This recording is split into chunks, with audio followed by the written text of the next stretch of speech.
L'essentiel de l'actualité avec Lionel Durel. Bonjour à tous, nous sommes le mercredi 16 janvier 2019. Voici votre flash info de la mi-journée avec 24matin.fr. On développe tout de suite l'essentiel de l'actualité. La première ministre britannique Theresa May affronte aujourd'hui une motion de censure qui a peu de chances d'être adoptée au lendemain du rejet massif de son accord de sortie de l'Union européenne par les députés britanniques. La presse n'a pas mâché ses mots au lendemain de la déroute du gouvernement. Une humiliation complète, titre The Telegraph. Une défaite historique pour The Guardian. Aux États-Unis, le Washington Post estime que le Royaume-Uni se dirige vers un désastre. Offensif, ancré sur ses réformes, hormis quelques ouvertures comme sur de possibles aménagements sur la limitation à 80 km/h, Emmanuel Macron a lancé hier le grand débat national par un échange marathon de près de 7 heures avec 653 maires normands qui témoignaient des fractures françaises. Les maires l'ont longuement applaudi debout à la fin de l'échange, vers 22h10, quand il apprenait une république de la délibération permanente. Les forces de sécurité kenyanes ont mis un terme ce matin à l'attaque des islamistes somaliens Shebab contre un complexe hôtelier de Nairobi au terme d'un siège de près de 20 heures, alors que le président Kenyatta a fait état d'un bilan provisoire de 14 morts. Je peux vous confirmer que l'opération de sécurité au complexe d'Uzit s'est achevée il y a environ 1 heure et que tous les terroristes ont été éliminés, a déclaré Kenyatta lors d'une conférence de presse.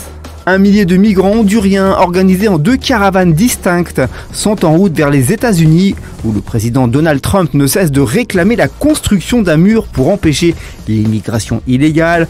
Nous fuyons le chômage, la violence, et le président du Honduras, Juan Orlando Hernández, déclarait à l'unisson mardi 6 migrants interrogés par l'AFP, tandis qu'ils marchaient en groupe sur le bas-côté de la route.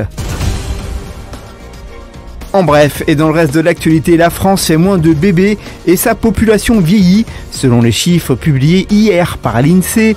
Au final, ce sont 12 000 bébés en moins nés en 2018 et la fécondité continue de baisser, se situant désormais à 1,87 enfants par femme. Le solde naturel entre les naissances et les décès reste positif, mais n'a jamais été aussi bas depuis la Seconde Guerre mondiale. L'ex-président ivoirien Laurent Gbagbo a acquitté de crimes contre l'humanité par la Cour pénale internationale qui a ordonné la mise en liberté de l'ancien président de la Côte d'Ivoire, infligeant un nouveau revers à l'accusation de cette juridiction internationale.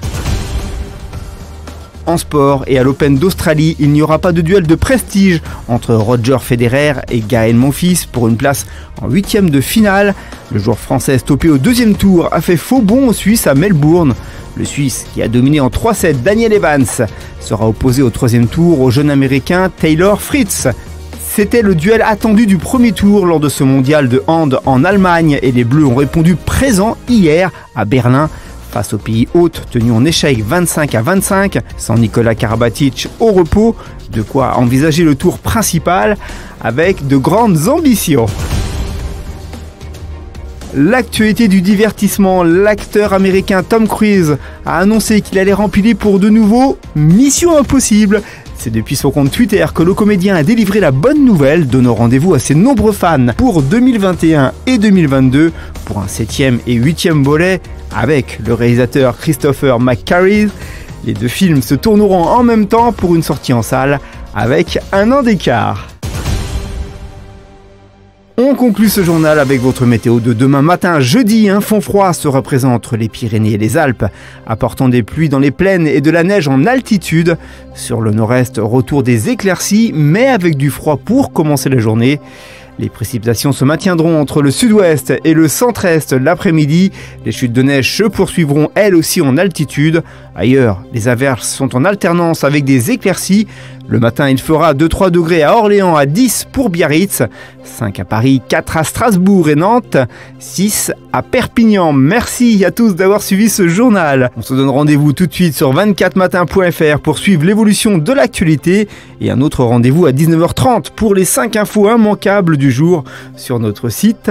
Bon après-midi à tous et on se donne rendez-vous demain jeudi à 13h pour un tout nouveau Flash Info.